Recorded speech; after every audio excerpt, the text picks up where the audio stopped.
ரஷ்யாவின் SJ-100 பயணிகள் விமானம் இந்தியாவில் HAL நிறுவனம் தயாரிப்பு. ஸோ இந்த டாபிக் பார்த்தீங்கன்னா குரூப் 1 மெயின் சிலபஸில் பேப்பர் 3ல் சயின்ஸ் அண்ட் டெக்னாலஜியில் வந்து கவர் ஆகும். ஸோ இந்தியாவில் ரஷ்யாவில் இருக்கக்கூடிய மாதிரியான அந்த SJ-100 பயணிகள் விமானத்தை வந்து இந்திய அரசின் கீழ் செயல்படும் ஹிந்துஸ்தான் ஏரோநாட்டிக்ஸ் லிமிடெட் வந்து இந்தியாவிலே தயாரிக்க போகிறாங்க. ஸோ இந்த SJ-100 அப்படிங்கிற ரக விமானமானது 100 பயணிகளை வந்து சுமந்து செல்லக்கூடிய ஒரு விமானம். ஸோ அதே மாதிரி இதில் வந்து இரட்டை என்ஜின் வந்து இருக்கும். ஸோ ரஷ்யாவில் இருக்கக்கூடிய யுனைடெட் ஏர்கிராஃப்ட் கார்பரேஷனுடன் இணைந்து தான் இந்தியாவில் இருக்கக்கூடிய அந்த ஹிந்துஸ்தான் ஏரோநாட்டிக்ஸ் லிமிடெட் வந்து அவர்களுடைய தயாரிப்பில் இந்த விமானத்தை வந்து தயாரிக்க போகிறாங்க.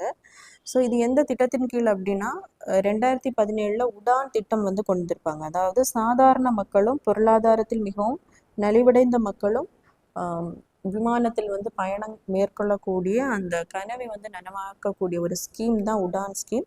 ஸோ அந்த திட்டத்தின் அடிப்படையில் தான் இந்த கீழ் குறுகிய தூர விமானம் வந்து தயாரிக்கப்படுகிறது. அதாவது இது உள்நாட்டில் இருக்கக்கூடிய அந்த மக்களின் அந்த உள்நாட்டு பயணத்தை வந்து மேற்கொள்வதற்காக தான் இந்த விமானமானது தயாரிக்கப்படுகிறது.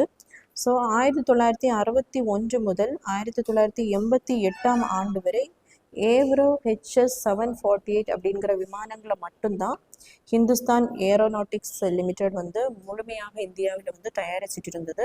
ஸோ இது அதிக அளவில் வந்து அந்த விமான படையினர் தான் இதை பயன்படுத்தி இருப்பாங்க. ஸோ முதலாக இந்தியாவின் உள்நாட்டு மக்களுக்கென முழுவதுமாக இந்தியாவில் தயாரிக்கப்படக்கூடிய அந்த உள்நாட்டு விமானம் சிறரக விமானம் எதுன்னு பார்த்தீங்க அப்படின்னா இந்த SJ-100.